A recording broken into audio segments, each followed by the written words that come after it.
안녕하세요. 이혼 소송 중인 40대 여성입니다. 늦은 결혼이었던 만큼 누구보다 잘 살고 싶었는데 결국 이렇게 되었네요. 정말이지 이럴 줄 알았으면 역시나 결혼하지 말 걸 그랬어요. 원래도 그렇게 결혼을 하고 싶던 것도 아니었으니까요. 좋은 얘기가 아니라서 정말 가까운 사람들 아니면 모르는데 사실 제가 어렸을 때부터 친정 형편이 좋지가 않았습니다. 그런데 아버지가 3대 독자시다 보니 어머니 입장에서는 아들을 낳아야 했고, 그래서 없는 형편에도 계속해서 아이를 낳으시다 보니 제 밑으로 여동생만 셋이나 더 생겼죠. 결국 아들은 못 낳으셨고요. 지금이야 저를 포함한 딸넷이 어머니 일이라면 두 팔 걷어붙이고 나서니 어머니가 아들 없어도 하나 아쉬운 거 없다 하지만 제가 어렸을 때만 하더라도 집도 가난한 데다가 딸만 넷이니 주변 시선이 고울 리가 없었죠. 외가친과 비교하면 친가는 그나마 먹고 살만 했는데 도움도 일절 주지 않았고요. 그래서 결국 맞이인 제가 고등학교를 졸업하자마자 사회로 나왔어요.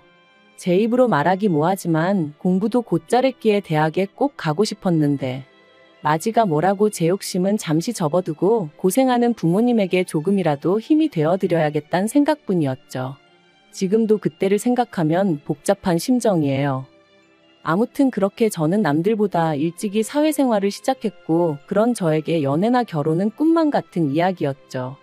다른 또래 여자들이 멋낼 때 저는 낮에는 작은 건축 사무실에서 일하고 밤에는 호프집 주방에서 설거지를 해야 했으니까요. 그리고 그렇게 하루에 14시간, 15시간씩 일해가며 번 돈의 절반은 친정에 보내고 나머지로 제 생활비와 미래를 위해 저축을 했어요.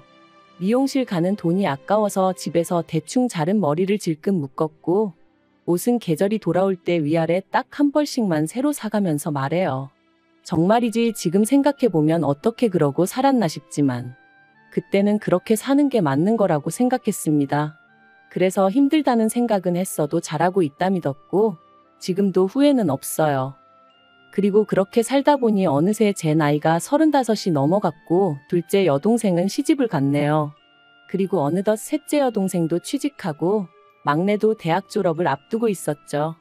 그런데 그렇게 다들 잘 풀려서 자기들 앞날을 그리는 걸 보니까 저도 제 인생을 돌아보게 되면서 어째서인지 허탈하고 섭섭한 마음이 들대요. 그래서 여행을 떠났습니다. 비록 한 달이라는 짧은 시간이었고 친정 부모님한테 무슨 일이라도 생기면 달려가야 한다는 생각에 멀리 갈 수도 없었지만 처음으로 제 자신이 정말 원하는 게 뭔지 생각해보는 시간을 가질 수 있었죠. 어려서부터 동생들을 챙기느라 부엌 출입이 잦았던 저는 요리하는 게 즐거웠어요. 누가 됐건 간에 제가 한 음식을 맛있게 먹어주면 거기서 큰 기쁨과 보람을 느꼈죠. 그래서 그때까지 모았던 1억을 탈탈 털어 식당을 차렸습니다. 그런데 그렇게 시작한 식당은 제 예상보다 훨씬 힘들고 고되더군요. 처음 몇 달 동안은 적자를 면치 못했는데 그러다 보니 아르바이트생은 언감생심 꿈도 꿀 수 없어서 저 혼자 식당에서 먹고 자기도 여러 번이었죠. 그리고 그럴 때마다 스스로 잘 다니던 회사는 왜 때려치고 이 고생을 하고 있을까 하고 얼마나 자책했는지 몰라요.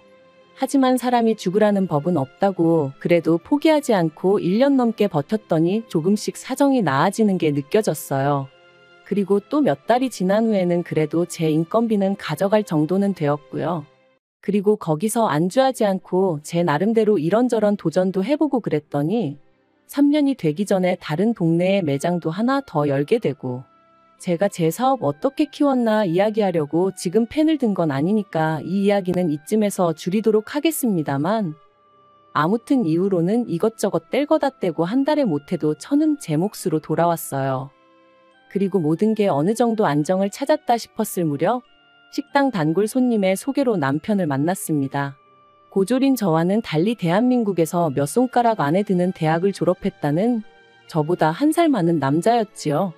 듣기로는 공무원이 되기 전에는 아버지 사업을 도왔었다고 했고요. 그래서 저는 남편이 저한테 과분하다고 생각했어요. 하지만 어째서인지 남편은 제가 마음에 든다며 어찌나 적극적으로 다가오던지 처음엔 얼떨떨 하더라니까요. 아무튼 소개받고 한 달 만에 본격적으로 연애를 시작했습니다. 내 인생에 사랑이니 뭐니 그런 건 없을 줄 알았는데 마치 드라마의 여주인공이라던 된 것 같은 기분이었죠. 남편은 저는 처음부터 결혼을 전제로 교제했고 그래서인지 저희의 관계는 급속도로 빠르게 발전하였습니다. 사귄 지 반년이 넘어갔을 땐 이미 진지한 사이가 되어 있고요. 그런데 그렇게 관계가 진전되고 나서야 어이없게도 남편의 거짓말을 알게 되었어요. 일단 좋은 대학을 나왔다곤 하지만 그게 서울이 아닌 지방에 있는 분교 캠퍼스였다는 것과 도왔다는 아버님 사업은 실은 아버님이 운영하시는 떡집에서 자비를 거두는 수준이었다는 걸요. 비록 저는 대학 문턱조차 밟아본 적이 없었지만 그렇다고 해도 어째서인지 남편의 학벌 때문에 내내 주눅이 들어있던 제 자신을 생각하니 어이가 없었고 떡집을 사업이라고 포장한 것 또한 아무리 직업에 귀천이 없다지만 저뿐만 아니라 사람들이 오해하게끔 내버려뒀다는 점이 무척 실망스러웠네요. 하지만 이미 남편에게는 제 모든 것을 줘버린 상황이었기에 이별을 생각하진 못했습니다. 오히려 차라리 어떻게든 남편을 이해하려고 했지요. 그래야만 제 자신의 선택을 합리화할 수 있었으니까요. 이후로 저희는 반년을 더 만났고 이내 부부의 연을 맺었습니다. 상견례 자리에서 어머님 아버님이 우리가 도움을 받을 나이지 도움을 줄 나이냐 하시며 경제적 지원은 어렵다 하셨는데 그건 저희 친정부모님 사정도 마찬가지였으니 크게 개의치는 않았어요. 줄곧 남편이 전세 보증금 정도는 있다고 했고 저도 제 나름대로 모아둔 돈이 있었으니까 별 걱정이 없기도 했고요. 그런데 청첩장까지 나오고 나서야 남편이 자기가 보기엔 저 혼자 살고 있는 아파트도 둘이 살기엔 충분한데 굳이 이사를 갈 필요가 있겠냐는 거예요. 그러면서 자기 돈은 뒀다가 나중에 아이가 생기면 그때 꺼냈으면 되지 않겠냐는데 그땐 어째서인지 아주 틀린 말은 아니다 싶었습니다. 사실 결혼 준비한다고 해서 식당을 누구한테 따로 맡길 수도 없는 상황이었는데 이사까지 하려니까 여러 가지로 정신이 없었거든요. 그러니 지금 생각해보면 당시 저도 모르게 판단력이 흐려져서 좀 더 편한 쪽으로 결정을 내렸던 모양이에요. 그래서 결국 나중에서야 따지고 보니까 남편은 거의 빈손으로 저와 결혼을 했습니다. 하지만 평생을 함께할 사람이라고 생각했기에 크게 신경 쓰지 않으려고 했어요. 처음부터 제가 남편에게 바란 건 남편 역할 잘해주고 아이가 생기거든 아빠 역할 잘해주고 그리고 제가 시댁에 하는 만큼 저희 친정의 마음을 써줬으면 하는 것뿐이었으니까요. 그런데 결혼한 지 1년 만에 남편이 생각지도 못한 이야기를 꺼냈습니다. 공무원은 관두고 저랑 같이 제 식당 일을 하고 싶다고 했거든요. 갑자기 그게 무슨 소리냐? 남들은 못해서 안달난 공무원 자리를 왜 관두겠다는 거냐니까 남편의 대답은 의외로 간단했어요. 제가 버는 돈에 비하면 자기가 버는 돈은 턱없이 적기도 하고 자기가 왠지 시간 낭비를 하고 있다는 생각이 든다는 거예요. 그래서 제가 자그만치 4년을 공부해서 된 공무원 자리를 왜 관두냐고. 원래 남의 떡이 더 커 보이는 거니 저랑 비교하지 말라고 했죠. 하지만 남편은 제 이야기를 귀담아 듣지 않는 눈치였고 결국 아니나 다를까. 남편이 처음 관둔 해만에 얘기를 꺼내고 2달 만에 저랑 상의도 없이 사표를 냈더라고요. 그리고 역시나 저는 또다시 어떻게든 긍정적으로 상황을 보려고 노력했고 남편이 제 식당에 출근하는 걸 허락할 수밖에 없었습니다. 하지만 이제 와서 말이지만 솔직히 남편이 일하는 방식은 제 마음에 썩 들진 않았어요. 연애를 할 때도 답답한 순간이 종종 있었고 결혼한 이후로도 이해 못할 남편의 행동이나 말들 때문에 예민해지는 일들이 있긴 했지만 그런데 같이 일을 해보니까 소위 일머리가 없는 게 눈에 보이더라고요. 게다가 요령은 또 어찌나 피우던지 저를 포함한 모두가 바삐 움직이는 시간에도 어떻게든 카운터만 지키려고 하는 거예요.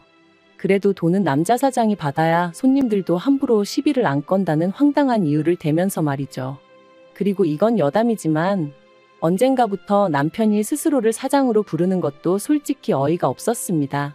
저는 남편에게 직원으로서 월급을 주고 있었고 이건 남편이 제 식당에 출근할 때부터 합의를 했던 부분이었거든요.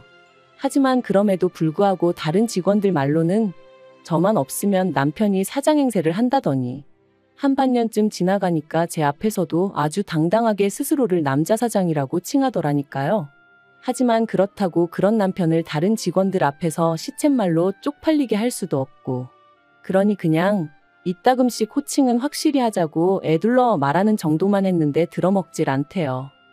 그러다 남편이 합류한 지 2년째 되던 작년 겨울이었습니다. 날이 추워지면서 식당이 바빠졌고 그래서 저는 급하게 아르바이트생을 한 명 뽑았죠. 그런데 하루는 그 아르바이트생이 저더러 저희 남편이 자꾸 카운터에서 현찰을 꺼내간다며 그래서 거스름 돈이 필요할 때면 식당 옆 편의점에 바꾸러 가는데 편의점에서 싫은 소리를 엄청 한다고. 그러니까 저더러 남편한테 얘기해서 카운터에서 잔돈 좀 넉넉히 채워놓으라고 말 좀 해달라대요. 그리고 그 이야기를 듣는데 좀 찝찝하더라고요. 그래서 그때부턴 아무래도 남편의 일거수일투족에 촉각을 곤두세웠죠.